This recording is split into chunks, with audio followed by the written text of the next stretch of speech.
Hello guys, ഇന്ന് ഞാനും അമ്മയും കൂടെ ഈ ഉച്ച സമയത്ത് അനിയൻ്റെ സ്കൂളിൽ പേരൻസ് മീറ്റിങ്ങിന് പോവാണേ.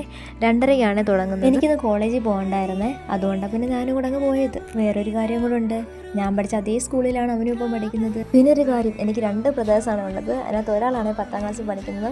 അങ്ങനെ ഞങ്ങൾ സ്കൂളിൽ എത്തിയപ്പോഴത്തേക്ക് ഒരുപാട് പിള്ളേർ അവിടെ നിന്ന് ഫുട്ബോൾ കളിക്കുന്നത്. അത് കണ്ടുകൊണ്ട് എൻ്റെ അനിയൻ അവിടെ നിൽക്കുന്നത്.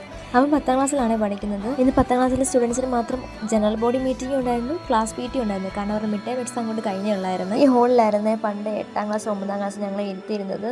അതൊക്കെ അടിപൊളിയായിരുന്നു. കാരണം ബാക്കിയുള്ള ഡിവിഷൻ എല്ലാം വേറെ ബ്ലോക്കിലായിരുന്നു, ഞങ്ങൾ മാത്രമേ ഇവിടെ ഉണ്ടായിരുന്നു. ഞാൻ അവിടുത്തെ ഭിത്തി മൊത്തം നോക്കി, എവിടെയെങ്കിലും ഞങ്ങൾ എഴുതിയ ഒരു പേര് കാണുമെന്ന്. കാരണം ഞങ്ങൾ കൂട്ടുകാരെല്ലാം കൂടെ ചെന്ന് പേര് എഴുതിയിട്ട് അതിൻ്റെ അടിയിൽ 9C ഗേൾസ് എന്ന് പറഞ്ഞ് എഴുതിയിട്ടുണ്ടായിരുന്നു. പക്ഷേ ഇല്ലായിരുന്നു. ഏറ്റവും വലിയ സത്യം എന്ന് പറഞ്ഞാൽ 8ാം ക്ലാസ്സിൻ്റെ 9ാം ക്ലാസ്സിൻ്റെ ആ ഒരു മെമ്മറീസ് 10ാം ക്ലാസ്സിൽ കിട്ടിയിട്ടില്ല. കാരണം 10ാം ക്ലാസ്സിൽ ഞാൻ ഒറ്റപ്പെട്ടു. കാരണം എൻ്റെ കൂട്ടുകാരെ മുഴുവൻ 10 വീലാക്കി, ഞാൻ 10 മുഴുവൻ പഠിക്കുന്ന കുറേ പിള്ളേർ. ഞാൻ മാത്രം ഇങ്ങനെ ഇരിക്കുമോ? എനിക്കാണെങ്കിൽ അലയ്ക്കാൻ പോലും അവർ സമ്മതിക്കുന്നില്ല. പക്ഷേ എൻ്റെ അനിയനും 10 വീലാണ് കിട്ടിയത്.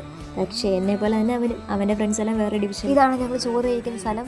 കാരണം വേറെ ഡിവിഷനിലായാലും ഞങ്ങൾ എല്ലാവരും കൂടെ ഒരുമിച്ചിരുന്നാണ് ചോറ് കഴിക്കുന്നത്. അങ്ങനെ പോയൊരു 3 വർഷം. അങ്ങനെ കുറച്ച് നേരം ഞാൻ 2020കളിലേക്ക് സഞ്ചരിച്ചു. അങ്ങനെ പേരൻസ് മീറ്റിംഗ് കഴിഞ്ഞു ഗായ്സ്. Okay, by.